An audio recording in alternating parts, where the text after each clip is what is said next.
Hi and welcome back. In our last video, we covered list. Today, we'll jump right into search. To get started, click on the Search tab at the top of the page. As you can see, you can search for listings, agents, or companies. We'll start by searching for listings. On the right side here, you'll see Search Tools. These are handy tools that can aid you in your searches.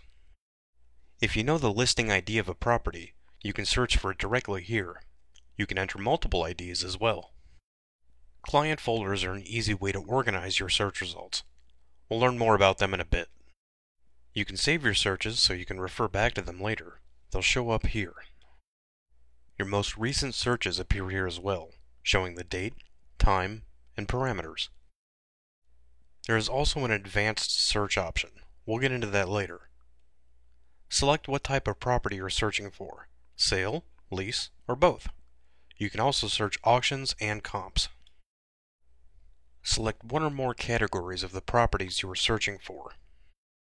Now enter a location you'd like to search. You can search by state and narrow it down further with cities, zip codes, or counties. In a way, this is the opposite of list.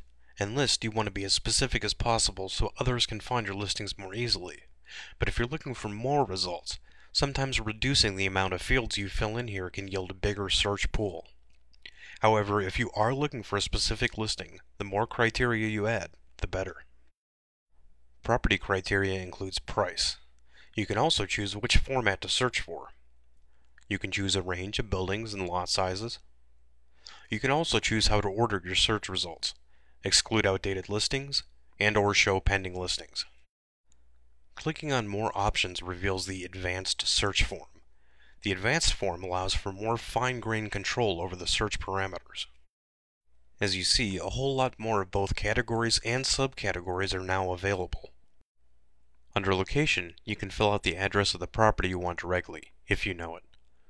Or if you're just looking at a more general area, here's where you could fill out things like cross streets, city, zip, or MSA. You'll notice that the form is already pre-populated with MSAs, depending on the state you've selected. Just choose whichever one, or ones, you'd like.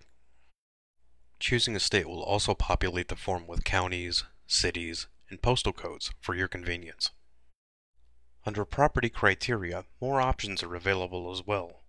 You can now search by commission, cap rate, and when a listing was posted. You can also search by keywords now, using all keywords, any, or the exact phrase. You can also search for listings by their agents and/or companies. For now, we'll stick with a basic search. Let's click on Fewer Options to get back to the basic form. And now we'll click on Search and see what comes up. It found 296 listings based on the Las Vegas, Nevada location. There are 30 pages of listing results. Featured properties always show up at the top of search results. This allows for greater exposure and a highlighted look, along with extra features. If you scroll to the end of the results, you'll see the difference between featured property results and regular results. An example of that extra functionality is the agent's thumbnail on the listing. If you want to find out more about featured properties, just click on the link at the top of the listing. As you can see, each result shows a brief description of the property and some information such as price, status, cap rate, etc. Here we have listing options. We can save a listing result to a client folder, print a report, or even email the listing. Clicking on a result takes us to that listing's report page. Here we see more detailed information about that listing. Images, if a listing has more than one image attachment, show up as a slideshow. All of this is the information that you input when you created a listing back in the previous demo. Now you see why providing as much information as possible is helpful. Now if we click on the Next button at the top of the page, it will take us to the following listing in the search results. But for now, let's go back to those search results. On the right side of the page, there are listing result options. You can order or sort by selected fields, or choose how many listings you want to appear on each page. The default setting is 10 listings per page. Let's change that to 50. Now if we scroll down, we see that there are in fact 50 listings per page, without the need for us to submit that form again. Back on the right side of the page, we can see that our last option allows us to choose to show photos or not. You can even modify your current search from within the search results itself.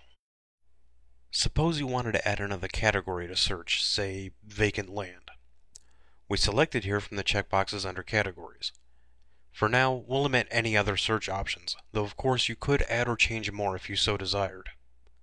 Now scroll down to the bottom of the page and click on Search. And as you can see, our listing results have expanded to now include vacant land properties. Now suppose you want to apply the same search parameters several times. Instead of starting a new search and trying to recall all the same categories and options, simply save your search. To do that, click on the Save Search button at the top of the page. First, give your search a name, since this is required. Then, choose whether or not you want to be notified of new listings that match this search. We'll also need to choose whether or not you want the search to be listed as a want. This will allow other agents to know what you're looking for. Finally, add some comments or notes. Then simply click on Save to save your search. And your search has been saved. Now, if you want to search using the same parameters, simply click on the name you assigned your search on the right. As you can see, we're receiving the same result set as when we initially saved this search. Managing these saved searches is simple as well. After you've clicked on the Edit Saved Searches button, you'll be taken to a page where you can run your saved searches, edit them, or even delete them. You can also sort them by name, options, date created, or last searched. Now we'll run the search again. We'll cover all the options and what you can do with the search results. We can select specific listings by checking on their checkbox, or we can select all listings on the page. But right now, we just want to run a more limited report with just a few of the listings, so we'll simply select the first two results from the page. Now we'll click on the drop-down that says Brief, Single Page. These are listing reports. As you can see, there are several you can choose from simple brief to detailed demographics. The first report we'll cover is Brief, Single Page. So choose that from the drop-down and select the Print button just to the right. This will pop up a dialog box to confirm your choices: Report Type, Show Agent Info, and Show Commission.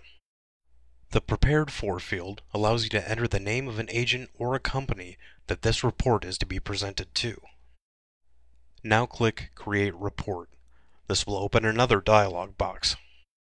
The look of this window will change depending on which operating system and which browser you're using, but the general idea is that it will download as a PDF file. You'll need a PDF reader to view these reports. As you can see, we now have a brief, single-page report for each of the selected properties. Since these are single-page reports, each page will be a report on a single property. Simply scroll down to see the additional reports. You'll also see that this report has been prepared for John Smith. Now we'll close that and go back to the website. In a previous video, we talked briefly about client folders and how they can be tailored to a client's needs. Let's go more in depth now about what they are and how they work.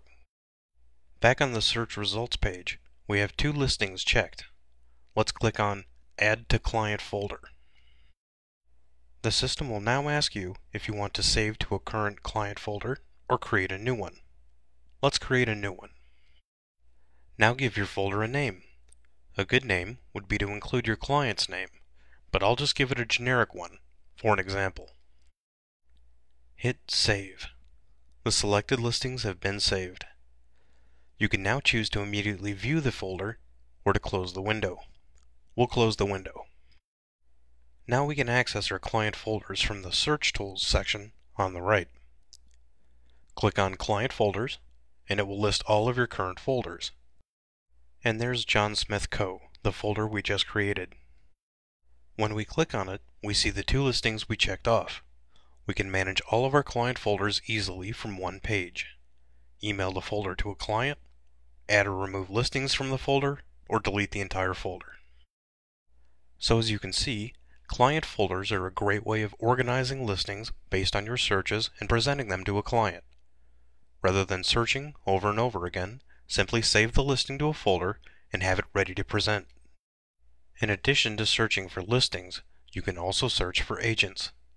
If you go back to the Search tab, and then to the Agent Search sub-tab, you can simply enter the agent's first and last name, along with city.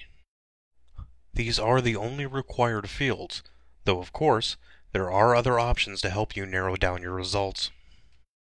You can also search for companies. Enter a company name and city. From there, you can view the company's profile and their listings. And that does it for search. We've covered a lot, including advanced search fields, listing reports, saved searches, and client folders. Property line search is one of the most powerful tools at your disposal when it comes to commercial real estate.